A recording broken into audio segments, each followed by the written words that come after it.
As a state, Idaho has taken a strong position on transgender women competing in sports. In the year 2020, Governor Little signed a law banning transgender women from competing in women's sports.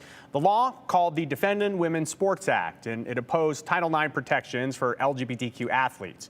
Advocate Riley Gaines, a former college athlete, joined Governor Little and Representative Barbara Ehart on the Capitol steps to talk about keeping women's sports fair over the summer. And weeks later, Boise State's volleyball team made a decision that drew a lot of attention, forfeiting a match against San Jose State, a team that has a transgender player.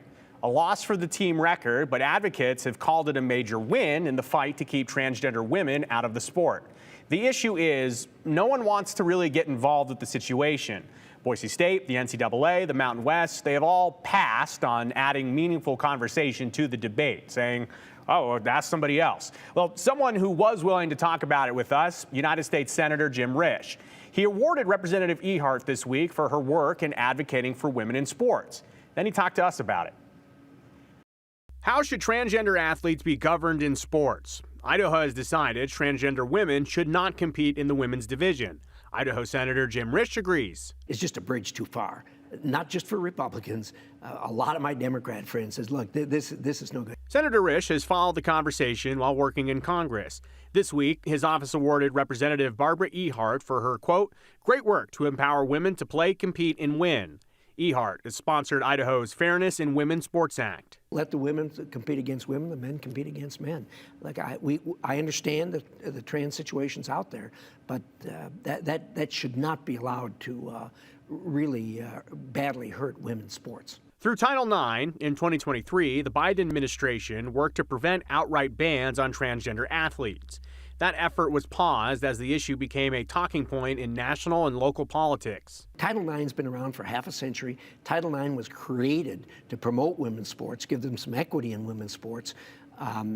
Everybody I know that's involved in sports says that this thing that they're trying to do, that the Biden administration is trying to do, opening up, letting trans compete in women's sports, is going to be very devastating for women's sports. Boise State Volleyball forfeited their recent match against San Jose State, a team with a transgender player.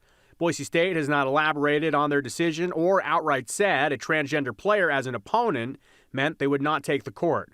Their decision was applauded by Governor Little, among others, like Senator Risch. The Boise State game, they had to rack up a loss for that. But apparently one other team had done that before it, and there's supposedly 3 more that are going to do that. So if this team stands up and says, well, we're the champion. Yeah, you're the champion because nobody would play because it's not a level playing field. Planned Parenthood Great Northwest released a statement on the topic of Boise State forfeiting, saying in part, quote, we're deeply disappointed by Boise State University's decision to forfeit a scheduled volleyball game, especially when the reason appears rooted in discriminatory opposition to a San Jose State transgender student athlete.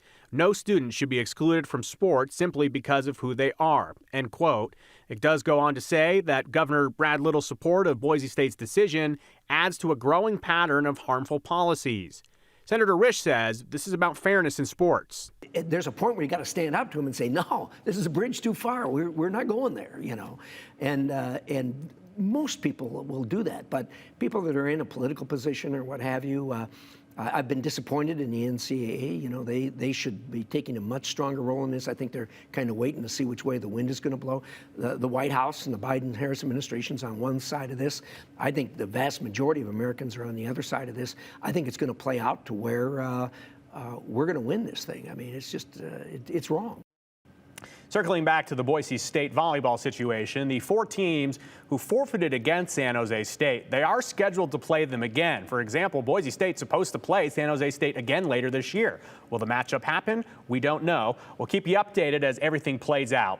By the way, if you're interested in seeing more of my conversation with Senator Risch, it's up on the KTVB YouTube channel right now. You can also find it at ktvb.com, KTVB Plus, and all KTVB streaming platforms.